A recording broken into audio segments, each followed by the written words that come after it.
여러분 오늘 저와 여러분들이 나눌 말씀은 계속해서 우리가 창세기를 보는 이유는 듬성듬성 넘어가죠. 우리가 창세기부터 요한계시록까지 전체를 또 하나님의 시각 안에서 우리가 살펴보려고 이렇게 지금 말씀을 나누는 가운데 있습니다. 우리는 지난주에 나누었던 말씀 중에 하나님이 아브라함에게 복을 약속하지요. 그 아브라함에게 약속하셨던 복이 뭐냐라고 물어보면 아마 여러분들은 다 잊어버렸을 것입니다. 안 잊어버리셨어요? 뭐 어쩌다고요? 네. 그래서 여러분 창세기 12장 우리 1절에서 3절 말씀을 한번 읽어보기를 원합니다. 하나님이 아브라함에게 복을 약속하시는데 어떠한 복을 약속하십니까? 우리 한번 읽어봅니다. 시작. 여호와께서 아브라함에게 이르시되 너는 너의 고향과 친척과 아버지의 집을 떠나 내가 내게 보여줄 땅으로 가라. 내가 너를 국민족으로 이루고 내게 복을 주어 내 이름을 창대하게 하리니 너는 복이 되리라. 너를 축복하는 자에게는 내가 복을 내리고 너를 저주하는 자에게는 내가 저주하리니 땅의 모든 족속이 너로 말미암아 복을 얻을 것이라 하시니라. 오늘 성경을 좀 찾아볼 것인데 창세기 12장부터 15장까지 찾아보니까 거기서만 왔다 갔다 하면 좀 됩니다. 하나님이 지금 아브라함에게 복을 주신다고 말씀하십니다. 복은 땅을 주신다는 거죠. 내가 지시할 땅으로 가라. 그리고 내가 너로 하여금 큰 민족을 이루겠다라고 후손에 대한 약속을 하십니다. 그리고 내가 너의 이름을 명성을 알려지게 해서 수많은 사람이 너의 이름을 알도록 하겠다라고 복을 약속합니다. 그리고 너는 복의 근원이 될 건데 너를 축복하는 사람에게는 내가 축복하겠다라는 이야기로 복 이야기를 하지요. 땅에 대한 이야기, 그리고 후손에 대한 이야기, 이름을 창대하고 명성을 알려주겠다는 복에 대한 이야기를 합니다. 아브라함은 이 말씀을 믿고 고향과 아비집을 떠나게 되어지죠. 여러분 이런 거예요. 하나님의 전도를 받고 아브라함이 지금 믿음의 길을 걷고 신앙의 길을 걷는 거예요. 갈대아 우리에서 살고 있는 아브라함에게 하나님이 나타나셔서 야 내가 너 지시한 땅으로 가. 내가 복 줄게 라고 하는 그 메시지를 듣고 복음을 받아들이고 그리고 믿음의 길을 시작하고 그리고 신앙의 길을 시작하지요. 그런데 여러분 아브라함은 이 말씀을 믿고 고향과 아비집을 떠나서 가나안 땅으로 갔지만 시간이 지나 아브라함의 현실은 달랐습니다. 어떻게 달랐습니까? 창세기 12장 10절 말씀을 읽어보십시오. 12장 10절에 믿고 신앙의 길을 복음을 받아들이고 신앙의 삶을 시작했지만 믿음의 길을 시작했지만 현실은 달랐습니다. 10절 말씀 읽어봅니다. 시작. 그 땅에 기근이 일어났으므로 아브라함에게 죄를 고하라고 유로를 내봤으니 이는 그 땅에 기근이 심하였습니다. 여러분 그 땅에 기근이 들어서 어떻게 됐어요? 약속하신 땅, 그 땅을 주시겠다 약속하셨는데 그 땅에서 나와야 되는. 아니 그 땅이 복의 땅이라면 먹고 살 것이 있어야지요. 기근이 드는 게 아니라 풍부하게 먹을 수 있어야지요. 그런데 먹고 살 수 없으니까 어때요? 풍부했던 당시의 나일강으로 인해서 많은 곡식들을 있었던 애굽으로 내려가게 됩니다. 하나님의 땅에 대한 복이 오히려 기근으로 인해서 애굽으로 내려가야만 하는 어려움을 겪게 되어지죠. 근데 여러분 거기서 끝나지 않습니다. 14절과 15절을 읽어봅니다. 또 아브라함의 현실은 어떠했습니까? 시작. 아브라함이 애굽에 이르렀을 때 그 사람들이 그 여인이 신이 아니라함을 보았고 바로의 백관들도 그를 보고 바로 앞에서 칭찬함으로 그 여인을 바로의 공으로 끌어들였습니다. 당시의 아브라함의 아내는 얼짱이었습니다. 너무나도 아름다웠죠. 여러분 남편들이 내 아내가 아름답다 생각하시는 분들은 어디 데리고 다닐 때 마스크를 꼭 씌우고 데려다니십시오. 누가 뺏어갈지 모르니까. 여러분 지금 애굽으로 내려갔는데 너무나도 아름다우니까 주변 사람들이 힐끔힐끔 쳐다봤겠죠. 쳐다보니까 어떻게 해요? 나중에 이 아브라함이 생각할 때 이 아내 때문에 뭔가 일이 생기겠구나. 그러면 너 내 아내로 하지 말고 내 누이라고 하자. 실질적으로 이복 누이기도 하니까. 그랬는데 나중에 누이라는 이야기를 듣고 애굽 왕이 어때요? 첩으로 데려갑니다. 아내를 빼앗은 거죠. 애굽 왕 입장에서 빼앗은 게 아닙니다. 아름다운 여인을 첩으로 맞이한 거죠. 근데 아브라함의 입장에서는 아내를 빼앗긴 것입니다. 그럼 여러분 하나님이 약속하신 복, 내가 너에게 큰 민족을 이루겠다라고 하는 후손에 대한 복이 아내를 빼앗김으로 사라질 위기에 놓여 있습니다. 아니 믿음의 길을 걸어간다면, 아니 신앙의 길을 걸어간다면, 내가 복음을 듣고 가족을 떠나고 삶을 떠나서 가나안 땅으로 갔다면 약속하신 대로 복이 충만해야 되는데, 먹고 사는 문제로 인하여 어려움을 당하고 아내까지 빼앗기는 위기 가운데 놓여지게 됩니다. 땅을 주시겠다는 복도, 그리고 후손을 주시겠다는 복도, 자신의 이름의 명예를 주시겠다는 그 복도 한순간 사라지는 위기에 놓입니다. 약속의 위기이지요. 그때 하나님은 그냥 있지 않았습니다. 여러분, 하나님은 어떠한 하나님? 신실하신 하나님. 그리고 하나님은 약속을 반드시 지키시는 하나님. 하나님이 땅을 주시겠다고 약속하셨고 후손을 약속하셨기 때문에 주님이 어떻게 개입하고 있습니까? 12장 77절에서 20절 말씀, 아브라함의 일상에, 아브라함의 믿음의 삶에, 아브라함의 신앙의 삶에 하나님이 어떻게 개입하시고 역사하십니까? 17절에서 20절까지 한번 읽어봅니다. 시작. 여호와께서 아브라함의 사이로 바로와 그들의 큰 재앙을 내리신지라. 바로가 아브라함을 불러서 이르되 내가 어찌하여 나에게 이렇게 행하였느냐? 내가 어찌하여 그를 위하여라고 내게 말하지 아니하였느냐? 내가 어찌 그를 위하여 내가 그를 데려다가 아내를 상대하였느냐? 내 아내가 여기 있으니 이제 데려가라 하고 바로가 사람들에게 그 일을 명하매 그들이 그와 함께 그의 아내와 그의 모든 소유를 공유하였더라. 이 말씀만 보아도 애굽 왕이 아브라함의 그 아내를 빼앗은 게 아닙니다. 누이라고 했으니 아름다우니까 첩으로 받아들인 거죠. 근데 하나님이 꿈에 나타나십니다. 꿈에 나타나셔서 그에게 이야기를 합니다. 뭐라고 말씀합니까? 너 왜 아브라함의 아내를 빼앗느냐? 거기는 누이가 아니라 아내야 라고 가르쳐 주셨으니 애굽 왕이 알았겠죠.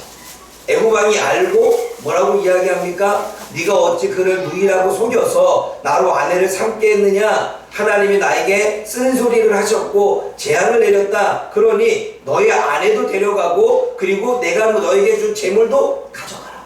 왜냐하면 여러분, 이 당시에는 아내를 맞이하면 그 가족들에게 지창금을 줍니다. 마치 아내를 사는 거죠. 그 아내를 데리고 오면 그 아내에 대한 삶의 미천을 가족들에게 지창금으로 돌려줬습니다. 그러면 지금 애굽 왕이 아브라함에게 누이를 데려오고 그 재물과 여러 가지의 지창금을 주었던 것입니다. 그런데 여러분, 이제 아브라함이 아내라고 이제 알게 되었으니 아브라함 아내를 돌려줬으면 어떻게 해야 돼요? 지창금도 돌려줘야겠죠. 근데 그거 안 받겠다. 그냥 가지고 떠나 라고 이야기를 한 것입니다.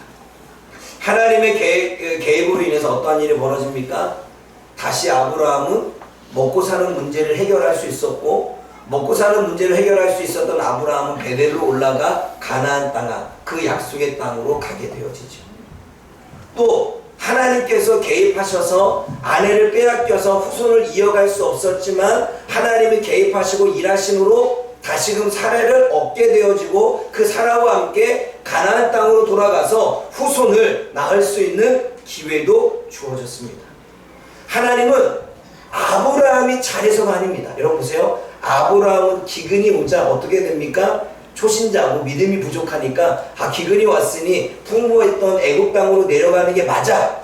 내가 기근해서 굶어 죽고 먹고 사는 문제 때문에 여기서 고민하는 게 아니라 먹을 것이 많은 풍부한 그 애굽 땅으로 가는 게 맞아 라고 하나님께 묻지 않고 내려갑니다. 그 내려갔더니 두려움이 있죠. 애굽 사람이 날 죽이면 어떡할까? 날 죽이면 안 되니까 어떻게? 너 누이라고 이야기하고 그리고 나도 좀 살자. 그래서 거짓말을 하게 만듭니다. 믿음의 초신자인 아브라함은 그 당시에 기근을 버틸 만한 믿음이 없었고, 그리고 자신에게 밀려오는 두려움을 담대하게 싸울 만한 믿음도 없어서 거짓말로, 그리고 먹고 사는 문제의 인간적인 방법으로 내려가는 걸 보게 되어지죠. 그런데 하나님은 아브라함이 잘해서가 아니라 하나님이 약속하셨지 않습니까? 내가 너에게 어떻게 해요? 땅을 주겠다. 그래서 기근의 문제를 해결해 주시고 내가 너의 후손을 많게 하겠다라고 주님 약속하셨기에 일하신 것입니다. 여러분, 우리가 잘나서가 아니라, 우리가 뛰어나서가 아니라, 우리가 무엇을 해서가 아니라 하나님은 하나님의 약속을 이루어 가십니다.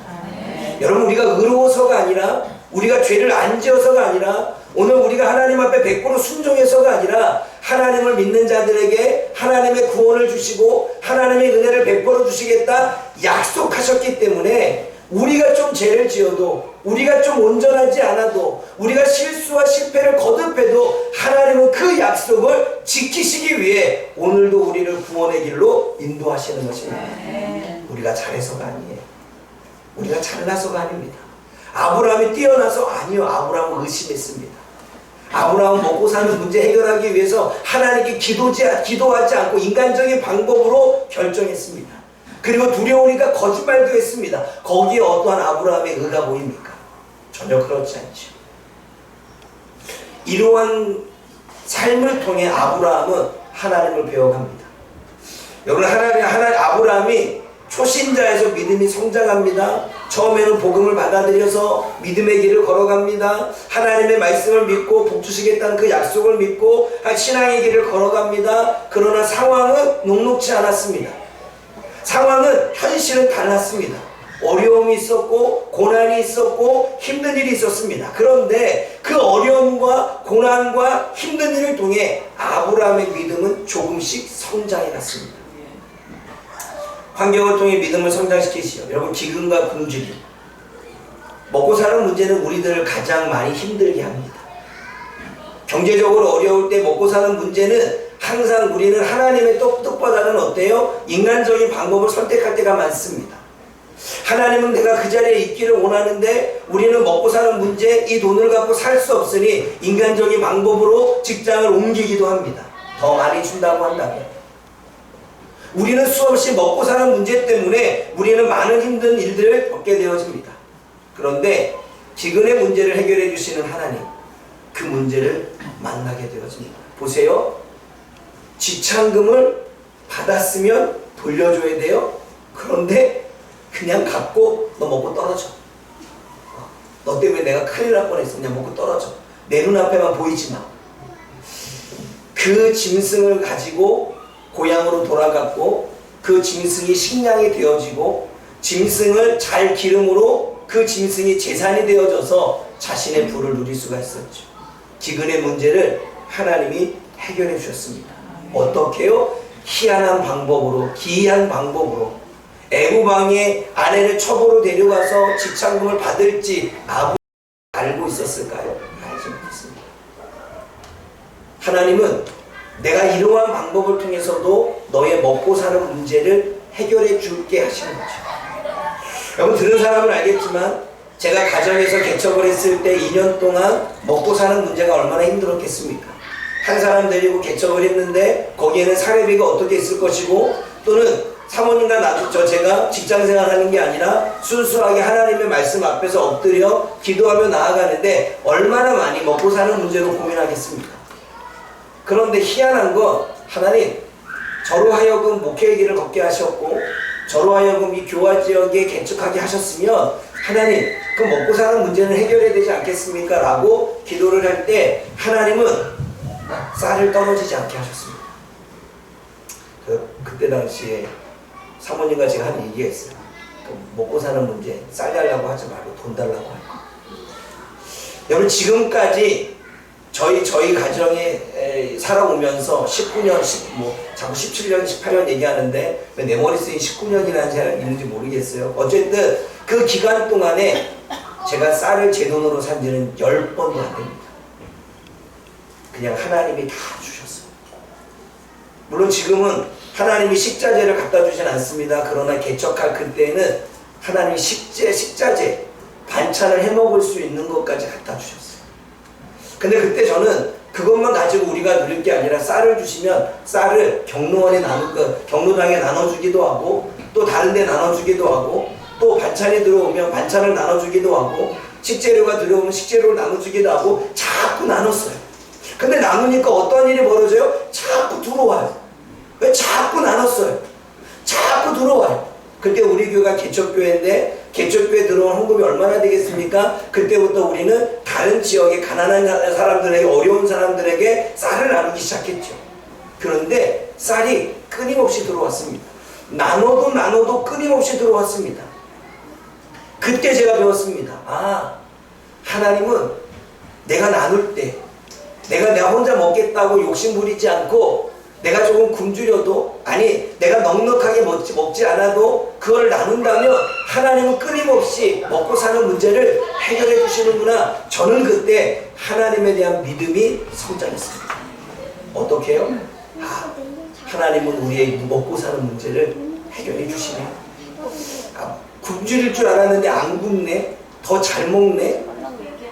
그때 저는 환경을 통해 하나님을 배우게 됐고 알게 됐고, 하나님께서는 이 먹고 사는 문제 때문에 나에게 힘든 일들을 주지 않네 라고 하는 재정적인 부분에 대한 믿음이 확실하게 생겼습니다. 그래서 그때부터 하나님이 말씀하시는 대로 나누기도 하고 주기도 하고, 저는 광야처럼 나에게 있는 거는 요만큼 남겨두고 다 나누기 시작했죠. 그때 하나님은 오히려 하나님이 우리 자녀들에게 장학금을 주고 복을 주어서 그 일들을 이루어가십니다. 굶주림과 기근은 누가 해결했습니까?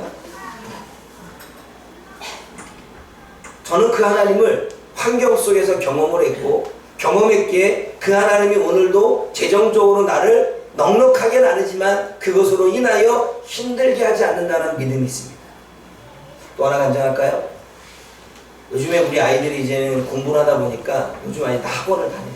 학원비가 비싼 거 알죠? 한 과목에 30만 원, 40만 원이야. 잘하면 더 달라 그러고 뭐 못하면 좀 떨어지기도 하고. 근데 요즘에 이제 하은이가 중학교 올라가야 되는데 이 아이는 별로 학원 가고 싶어 하지는 않습니다. 왜냐하면 자기는 오로지 축구 선수가 되겠다.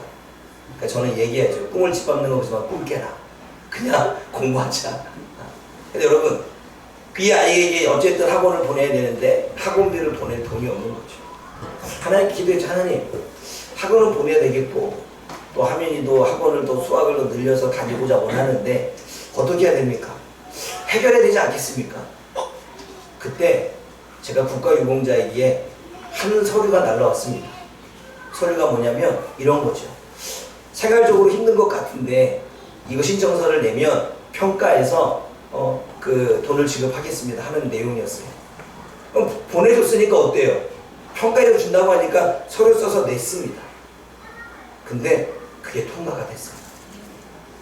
그럼 매달 30만 원 준대요. 학원비가 해결이 된 거죠.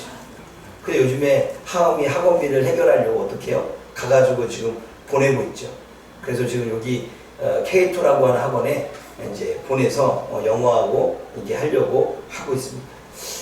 하나님이 기근의 문제, 재정의 문제를 해결해 주었습니다.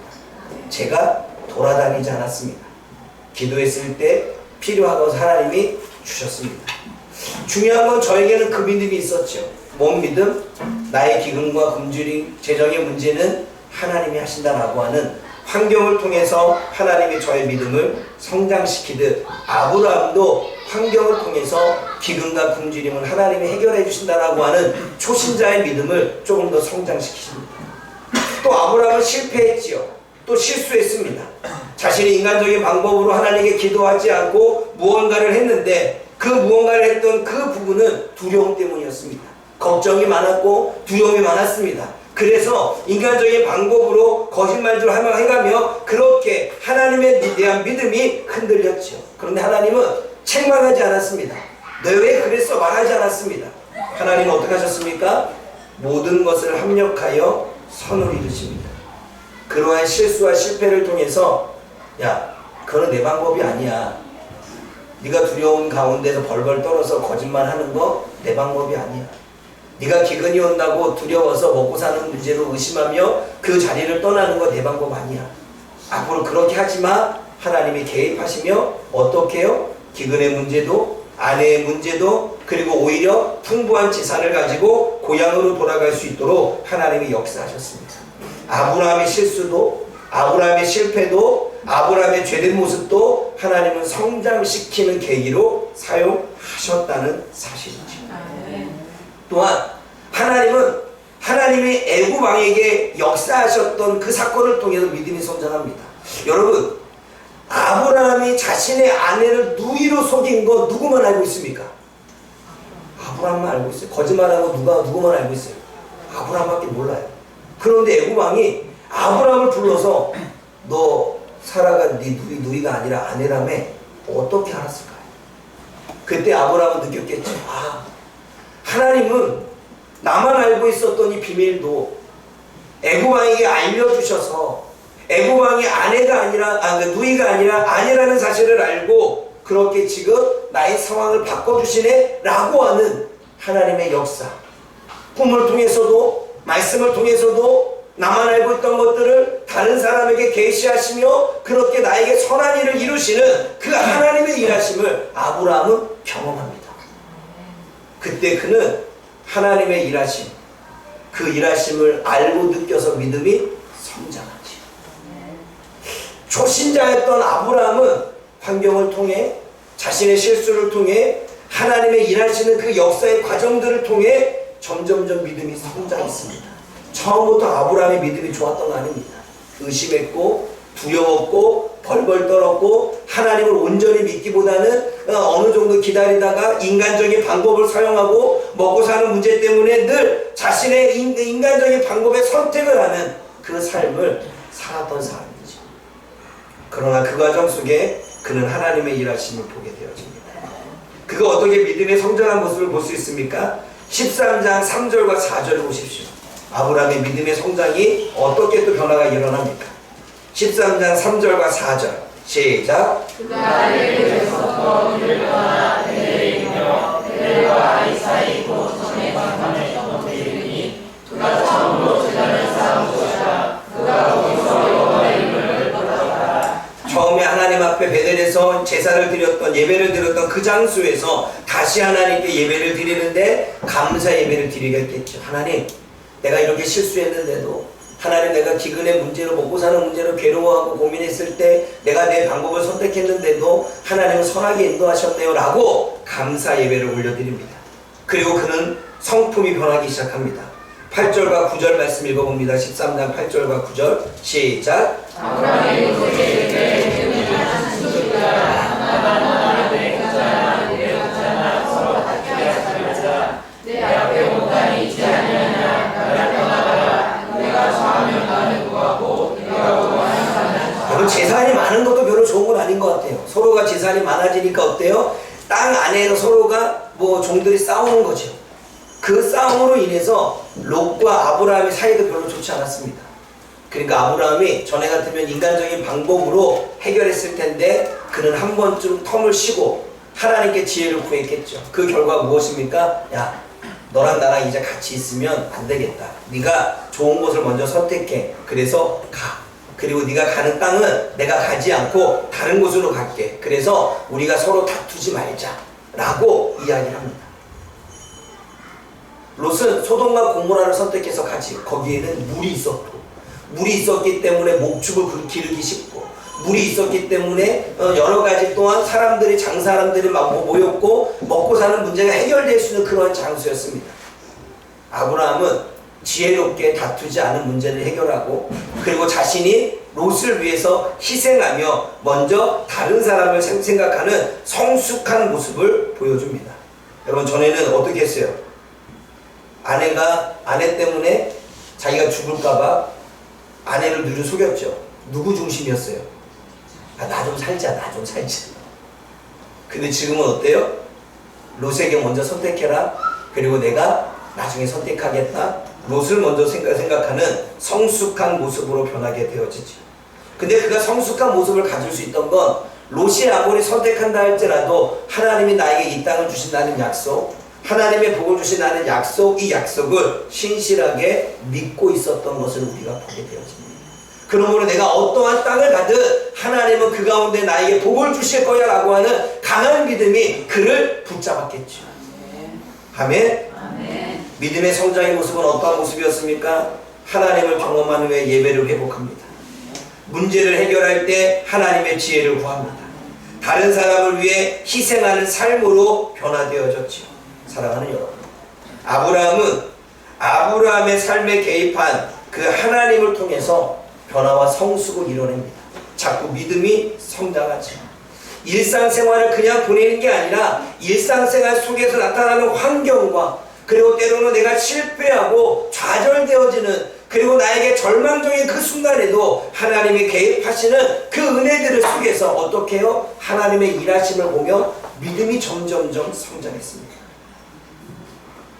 믿음이 부족해서 두려움에 사로잡혔던 아브라함은 동서남북 척박한 땅을 나에게 주신다 할지라도 이것을 통해서 하나님이 걔가 역사하실 거야 라고 하는 두려움을 극복해 나아가는 그 모습으로 성장합니다. 여러분, 믿음은 한순간의 변화가 아니라 점진적입니다.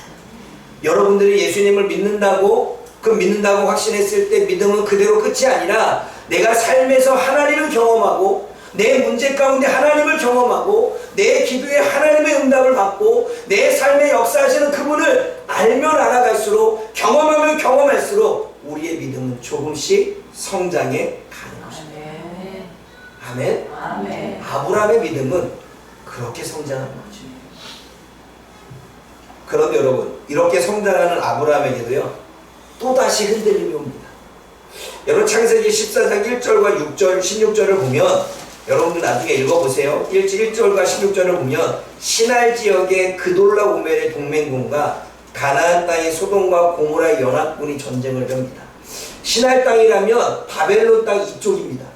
바벨론 땅 이쪽에서 요 지역이 가나안 땅으로 어떻게 해요? 전쟁을 와서 이 소돔과 고모라를 속국으로 삼고 조공을 받았던 것입니다. 근데 소돔과 고모라의 연합군이 조공을 마치니까 너무 힘들잖아요. 그러니까 어때요? 더 이상 못 바쳐. 야, 우리 반역하자. 그래서 더 이상 조공을 바치지 않고 어때요? 반역합니다. 그러자 이 그돌라 오멜이 화가 나서 그 시날 지역의 동맹군과 함께 이 소돔과 고모라를 침공합니다. 야, 조공 안 바쳐? 본때를 보여줄게. 그래서 침공하게 되죠. 그래서 소돔과 고모라의 연합군은 패를 하게 되고 거기에 백성들이 같이 잡혀갑니다. 근데 여러분, 아브라함이 롯에게 네가 살 곳을 정해라고 말할 때 어디를 정했습니까? 무슨 땅을 정했어요? 소돔과 고모라죠. 그러니까 소돔과 고모라의 백성들이 전쟁에 패배해서 포로로 잡혀갑니다. 누구도 잡혀갔을까요? 롯도 잡혀갑니다. 그래서 그것을 알고 있었던 아브라함은 그 소식을 듣고 자신의 집에서 그 전쟁할 자로 길렀던 가신 318명과 그리고 그 주변에 있었던 에스골 형제의 동맹군과 함께 그돌라 오멜의 이 동맹군을 공격하기 갑니다. 쫓아가서 밤새도록 공격합니다.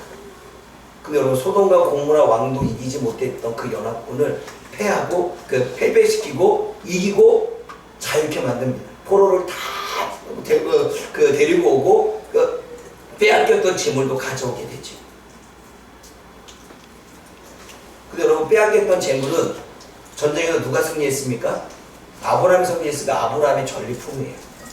근데 아브라함이요 어느 정도 자기의 소유만 받고 나머지는 다 돌려줍니다. 그리고 롯을 건져내어지죠. 대승을 얻었습니다. 하나님의 일하심이죠. 분명 아브라함은 알았을 것입니다. 318명 플러스 200명 하면 500명의 인원으로 그들로의 연합군을 이겨? 이거는 하나님이 하실 수밖에 없어 알았을 것입니다. 그래서 하나님께 영광을 돌리죠. 그런데 아브라함에게 또 두려움이 있었습니다. 내가 이렇게 이겼는데 얘네들이 또 새를 모아서 보복하면 어떡하나? 그 두려움이 아브라함에게 있었습니다. 그 두려움을 알고 있었던 아브라함의 마음에 하나님이 뭐라고 말씀하십니까? 15장 1절 말씀 읽어봅니다.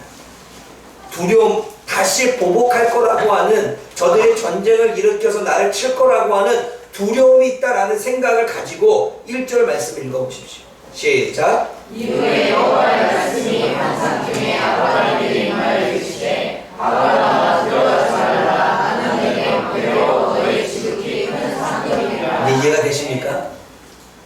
두려워하지 마. 내가 너의 방패가 되어줄게. 내가 막아줄게. 그리고 내가 너를 승리케 해줄게 라고 주님이 축복의 말씀을 주십니다. 대승을 겪은 상황에 또다시 두려움을 먹자, 또다시 흔들리자, 또다시 어려운 가운데 임할 거라고 하는 그러한 생각이 들자 하나님은 아브라함에게 강한 말씀을 주십니다. 근데 이 말씀을 듣고도 아브라함이 뭐라고 대답을 합니까? 2절과 3절 읽어봅니다. 15장 2절과 3절 시작. 아브라함이 이르되 주 여호와여 무엇을 내게 주시려나이까 나는 자식이 없사오니 나의 상속자는 이 다메섹 사람 엘리에셀이니이다.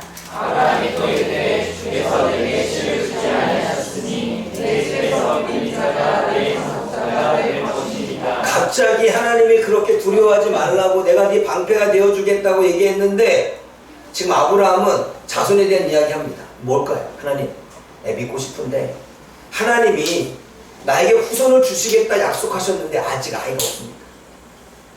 내가 오랫동안 믿고 기다렸는데 아직 아이가 없습니다. 내 믿음이 흔들리는데 하나님이 우리 이 땅을 지켜줄 거라고 하는 믿음, 저들이 공격하지 않고 하나님이 방패가 돼서 지켜줄 거라고 하는 믿음, 내가 또 어떻게 믿을 수 있겠습니까? 보세요. 내게 무엇을 주시려 하나나이까 의심하고 있습니다. 나는 자식이 없습니다. 절망하고 있습니다. 나는 나의 상속자는 이 다메섹 사람 나의 종 엘리에셀 뿐입니다. 좌절하고 있습니다. 주께서 내게 씨를 주시지 않았습니다. 원망하고 있습니다. 내 집에서 내가 기른 자가 내 상속자가 될 것입니다. 얘가 내 양자가 돼서 내 상속자가 될 것입니다. 라고 속단하고 있습니다. 아브라함은 의심하고 절망하고 좌절하고 원망하고 속단하고 있습니다. 왜냐하면 하나님의 오랜 시간을 기다려도 자녀를 주시는 하나님의 응답이 없었기 때문입니다. 이제는 지쳤습니다. 저에게는 인간적인 방법밖에 남지 않았습니다. 하나님, 이제는 내가 나에게 기르는 엘리에셀을 가지고 내가 어떻게 해요? 나의 후손으로 삼겠습니다. 라고 다시 인간적인 방법으로 돌아갑니다. 하나님을 믿었고 믿음이 성장했지만 또다시 흔들리는, 또다시 의심하고 또다시 절망하고 또다시 좌절하는, 그리고 원망하는 아브라함의 모습을 보게 되어집니다. 그런 아브라함에게 하나님은 다시 말씀하십니다. 4절 5절 읽어봅니다.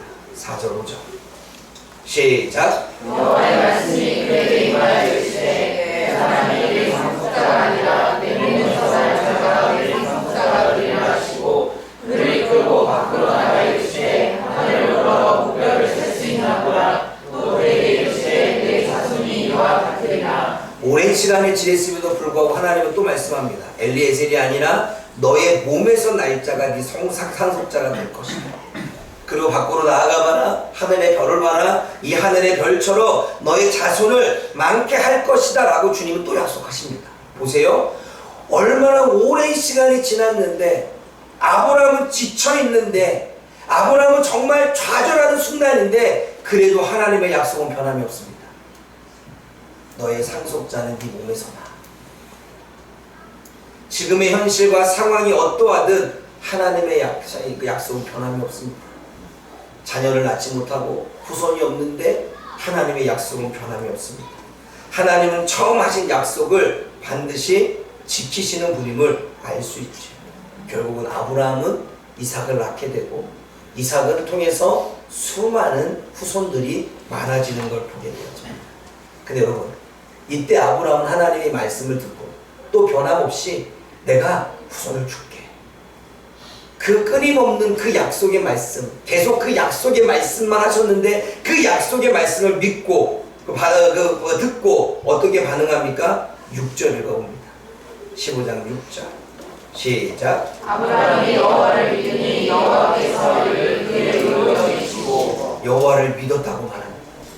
여호와를 믿었다는 건 여호와의 말씀을 믿었다는 거죠. 하나님의 약속의 말씀을 믿었다는 것입니다. 다른 말로 또 속았다는 것입니다. 하나님의 약속, 지쳐있고 오랫동안 그렇게 하나님이 약속하셨는데도 하나님의 약속을 지키지 않았는데 근데 하나님이 또 약속하시니까 그 약속을 또 믿고 있는 아브라함은 다시 하나님의 약속의 말씀을 믿고 붙잡습니다. 현실은 달라지지 않았습니다. 현실은 변하지 않았습니다. 그러나 말씀을 믿습니다. 아브라함의 믿는 것은 하나님을 믿은 것입니다. 상황을 믿은 게 아니라 상황이 보여줬지만, 현실이 보여줬지만 그는 하나님을 믿었습니다. 신실하신 그분의 약속의 말씀을 믿었습니다. 내 눈앞에 보여지는 팩트, 내 눈앞에 보여지는 현실, 내 눈앞에 보여지는 지금의 상황, 이걸 본 게 아니라 그러한 상황에서도 희한한 방법으로, 기이한 방법으로 역사하셨던 그 하나님을 다시 믿었습니다. 그리고 약속하셨던 그 약속을 지키고 경험한 하나님을 다시 믿습니다. 근데 여러분, 하나님은 이 아브라함의 믿음을 보시고 의롭게 여겼다라고 말씀하십니다. 여러분, 하나님의 일하심을 경험하며 성장한 아브라함의 믿음은 어떠했습니까? 하나님의 일하심을 경험하며 성장한 아브라함의 믿음, 환경과 상황에 흔들리는 사람이었고, 오랜 기다림에 의심을 갖는 사람이었고, 그러자 인간적인 방법으로 후손을 이끌어 가려고 했던 사람이었습니다. 의심과 절망과 좌절과 원망에 속단하는 아브라함에게 하나님은 뭐라고 말씀하십니까? 너의 몸에서 날 자가 상속자야. 하늘의 별처럼 후손을 줄게. 하나님의 약속은 변함이 없이 말씀하십니다. 하나님의 변함없는 약속의 말씀을 듣고 아브라함은 어떻게 반응합니까? 믿습니다. 근데 여러분, 왜 아브라함은 하나님의 약속의 말씀을 믿었습니까? 하나님의 변함없는 약속 때문이 아니, 10년 전에도 얘기하셨던 거, 지금도 그 상황이 그대로 나타나지 않았는데 그래도 말씀하시니까 그 약속을 믿고 있습니다. 그리고 그가 믿을 수 있었던 건 하나님은 반드시 약속을 지키시는 분이라는 사실을 그는 경험을 통해 알고 있었기 때문에, 또 하나님이 아브라함의 삶에 어떻게 역사하셨는지, 애고방 바로와의 관계 속에서 하나님이 어떻게 일하셔서 자신의 문제를 풀어주셨는지, 자신의 기근에 먹고 사는 문제를 어떻게 해결해 주셨는지, 여러 가지 갈등 상황 가운데 그 갈등을 어떻게 해결하셨는지 하나님이 자신의 일상생활에 역사하셨던 그 경험을 통해 아브라함은 하나님을 더욱더 믿게 된 것입니다. 여러분, 실질적으로 아브라함의 믿음은 하나님이 누구신지를 알았기 때문에 그가 믿을 수 있었습니다. 아브라함의 믿음은 한 번 입으로 내뱉은 것을 하나님은 반드시 지키시는 하나님이심을 알았기 때문에 믿은 것입니다. 아브라함은 하나님이 변하지 않는 분임을 알았습니다. 여러분, 하나님이 변해요? 사람이 변해요? 하나님은 변하지 않는 분임을 알았습니다. 내가 하나님을 의심하고 환경의 두려움 가운데 인간적인 방법으로 선택해서 하나님에 대한 존재를 의심해서 내가 변하는 거지, 하나님은 변하지 않습니다. 내가 땅 준다고 약속했으니까 줄게. 내가 후손을 약속했으니까 후손을 줄게. 하나님의 약속은 변하지 않습니다. 하나님이 변하지 않습니다. 아브라함은 그것을 알고 있었습니다. 그러기에 믿었습니다. 결국 믿음은 뭡니까? 하나님이 누구신지를 알아야 믿음과 신뢰와 확신의 삶을 살게 되는 것입니다. 제가 하나님을 믿을 수밖에 없는 이유, 어려운 환경 속에서도 확신을 가질 수 있는 그 이유는 삶을 통해 하나님이 어떻게 역사하셨는지, 어떻게 일하셨는지 알기에, 경험했기에 믿음을 확신할 수 있는 것입니다.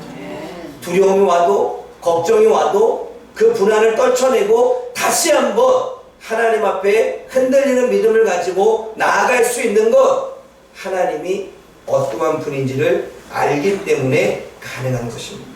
그러므로 믿음 있는 자와 믿음이 없는 자는 어떠한 차이가 있습니까? 하나님을 아느냐 모르느냐의 차이입니다. 믿음 있는 사람은 하나님을 알아요. 믿음 있는 사람은 하나님의 일하심의 경험이 있습니다. 믿음 있는 사람은 삶을 통해 일상생활을 통해 역사하시는 그 하나님의 역사를 알기에 믿음이 점점점 성장합니다. 믿음이 없는 사람은 일상생활 가운데 하나님의 경험이 없습니다. 늘 내가 선택하고 내 방법대로 행하고 하나님께 기도하여 묻기보다는 내 뜻대로 행하는 일이 너무나 많기에 그것으로 또 한 번의 실패를 하고 좌절하고 문제가 꼬이는 것을 경험했기에 하나님께 전적으로 의지해서 그분의 내 삶에 어떻게 역사를 이루어지는지를 경험하지 못했기에 하나님을 모르기에 어때요? 믿지 못하는 것. 우리의 믿음의 문제는 무슨 문제예요? 내가 하나님을 아느냐 모르느냐, 하나님을 삶에서 경험했느냐 경험하지 않았느냐입니다. 사랑하는 여러분, 힘써 하나님을 알아가기를 원합니다. 그럼 여러분, 호세아가 힘써 하나님을 알아간다는 얘기가 뭘까요? 힘써 하나님을 알아간다는 건 말씀을 지식으로만 알지 말고 이 말씀이 내 삶에 역사하시는 말씀을 믿는 거예요. 그래서 어때요? 말씀대로 행할 때 내 삶에 어떠한 일이 역사 일어나는지 봐야죠. 하나님이 어떻게 내 삶에 이루어가고 있는지 봐야죠. 어떻게 하나님이 살아계신 분이고 나랑 동행하시는 분이고 하나님이 내 문제를 해결해 주시는지 봐야죠. 그 볼 때 하나님을 알게 되지 않겠습니까? 그게 힘써 하나님을 아는 거예요. 주일날 설교 한번 듣고 하나님 전혀 생각하지 않고 일주일 살아. 하나님 전혀 기도하지 않고 일주일 살아. 하나님께 예배하지 않고 신앙 생활, 말씀을 읽고 그리고 하나님을 생각하는 삶을 살지 않아. 근데 힘써 하나님을 알려고 하지 않는데 우리가 어떻게 하나님을 알 것이며 그 하나님을 모르는데 우리가 어떻게 하나님을 믿겠습니까? 여러분, 힘써서 하나님을 알아가기를 원합니다. 아멘. 아멘. 세상 팩트에 세상의 환경에 너무 집중하지 말고 하나님, 그 신실하신 하나님, 그 능력이 많으신 하나님, 이 모든 것들을 창조하셔서 통치하신 하나님, 환경도 바꾸고 상황도 바꾸고 우리의 문제를 능히 해결하실 수 있는 그 하나님, 그 하나님을 집중할 때 그 하나님이 나의 건강의 문제도 나에게 풀리지 않았던 사랑과의 문제도 내가 늘상 고민하고 괴로워했던 그 문제도 하나님은 해결하십니다. 여러분, 우리가 그 하나님을 삶에서 힘써 알아가자 했잖아요. 힘써 하나님을 알려고 하는 자와 하나님을 전혀 관계없이 그냥 무늬만 그리스도인으로 그냥 일상을 사는 사람과 분명히 차이가 있어야죠. 그럼 여러분 고민해야 돼요. 왜 나의 믿음은 이 정도밖에 되지 않지? 왜 나는 맨날 두려워하지? 나는 왜 맨날 똑같은 문제에 넘어지지? 하나님이 누구신지, 하나님이 어떠한 분이신지 알려고 하지 않고 경험하지 않고 찾지 않음의 문제가 우리의 믿음의 약함으로 나타나는 거죠. 기억하십시오. 하나님은 절대 우리를 실망시키지 않으십니다. 그 하나님 믿어보십시오. 그 하나님 찾아보십시오. 그 하나님 힘써서 삶에서 알아가 보십시오. 그 하나님이 능력으로 역사하실 것입니다.